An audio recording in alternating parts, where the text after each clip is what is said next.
The Greatest Generation.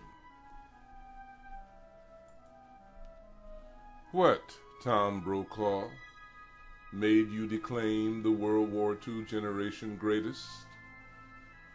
You say they were defined by their courage in war, their heroism. You say they saved the entire world from tyranny, enslavement, and the maniacs who sought to conquer us all.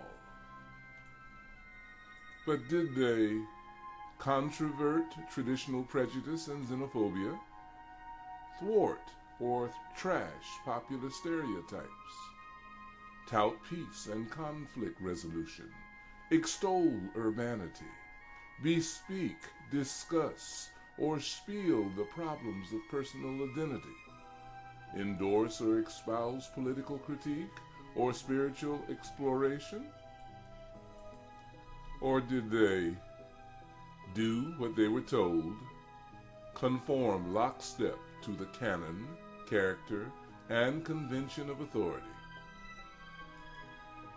Trouble war some more, elevate military heroism above moral courage, embrace simplistic propaganda, allow the evolutionary earlier to exclude, repel the evolutionary later. Is ambiguous military heroism, Tom, enough to define a generation great?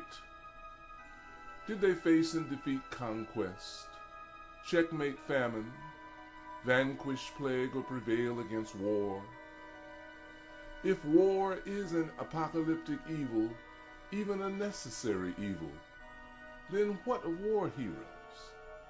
Should we celebrate them as non-pariah paladins, or mourn them as unnecessary sacrifices to failed policy and profit?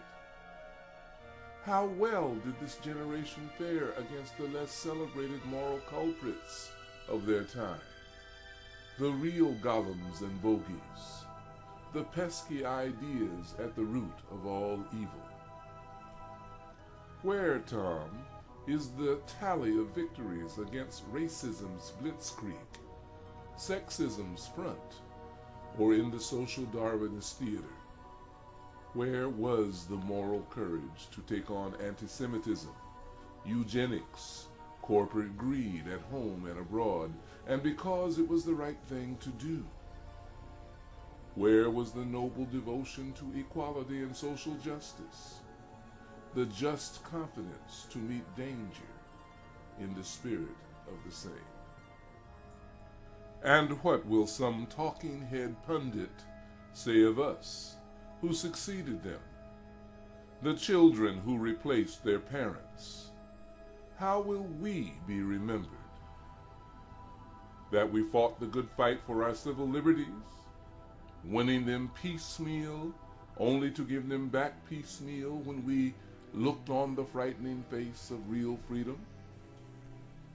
That we exchanged our developing moral compass for a self-serving return to fundamental principles, rigid adherence to the same, and a choking intolerance for other views? Were we concerned with the decenteredness of meaning, the value and autonomy of the local particular, thinking globally and acting locally, the spiritualizing of science, the eradication of disease, the infinite possibilities of the human existence, the collage and pastiche of multiple cultures, perspectives, and ways of thinking, the sense of despair and fragmentation of modern life, trying to configure a broken modern world? Or were we concerned with doing what we were told, reframing bigotry into moral clarity, mongering war, glorifying privateers of profit and self-interest, cinemizing military valor with moral courage, italicizing military domination, unilateral action and the use of preemptive force, making the practice of democracy a hate crime, the political process a stratagem of dirty tricks, narcotic narcissism, allowing the evolutionarily earlier to exclude, repel, even banish the evolutionarily later. Is an ambivalent existentialism enough to define a generation? Were the changes we affected in education, values, lifestyles, laws, and entertainment illusory?